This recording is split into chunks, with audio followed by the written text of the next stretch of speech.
வணக்கம், welcome to my channel to C Usha. இன்றைக்கி நம்ம பார்க்க போகிறது ஜவ்வரிசி ஹல்வா.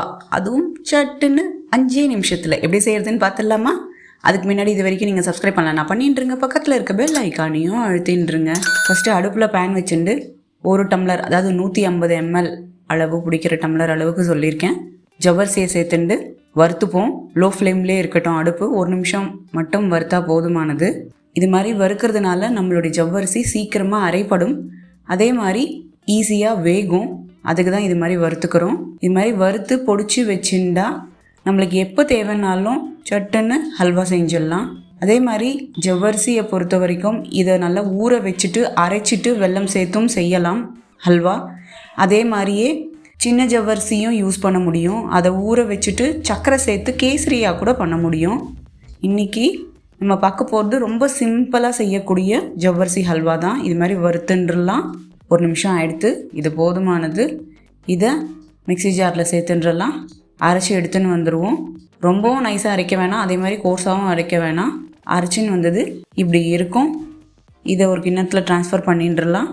அதே டம்ளர் அளவில் 2 டம்ளர் அளவுக்கு தண்ணியை விட்டுண்டு கட்டியே இல்லாமல் கலந்து வச்சுப்போம். தேவைப்பட்டால் கொதிக்கிற தண்ணியில் கூட இந்த பொடியை சேர்த்துண்டு நம்ம ஹல்வா பண்ண முடியும். பட் இது மாதிரி செய்கிறதுனால கட்டியே இல்லாமல் ஈஸியாக செய்ய முடியும். அதனால தான் நான் இது மாதிரி கலந்து வச்சுக்கிறேன். இப்போ இது ரெடியாக இருக்குது.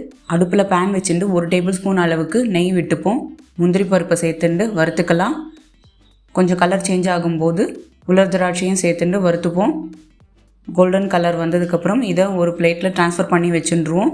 அதே கடாயில் அந்த நெய்லியே நம்ம கலந்து வச்ச அந்த ஜவ்வரிசியை சேர்த்துன்றலாம். 1 நிமிஷம் வேக விட்டுடுவோம். 1 நிமிஷம் ஆனதுக்கப்புறம் 1.5 டம்ளர் அளவுக்கு வெல்லத்தை சேர்த்துப்போம்.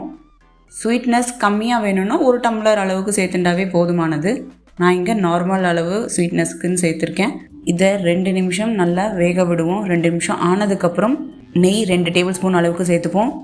1/2 ஸ்பூனுக்கு ஏலக்காய் பொடியை சேர்த்துண்டு வறுத்து வச்ச முந்திரி பருப்பை சேர்த்துண்டு எல்லாத்தையும் நல்லா கலந்து விட்டுருவோம். அடுப்பு ஆஃப் பண்ணிடலாம். நம்மளது சூப்பராக ரெடி ஆகிடுது. சிம்பிளாகவும் இருக்கும், பட் டேஸ்ட்டு டாப் கிளாஸாக இருக்கும். நீங்களும் செஞ்சு பாருங்கள், உங்களுக்கு எப்படி வந்திருக்குன்னு எனக்கு கமெண்ட்ஸில் சொல்லுங்கள். இந்த சேனல் டு சி உஷாக்கு லைக் பண்ணுங்கள், ஷேர் பண்ணுங்கள், சப்ஸ்கிரைப் பண்ணுங்கள். தேங்க்யூ.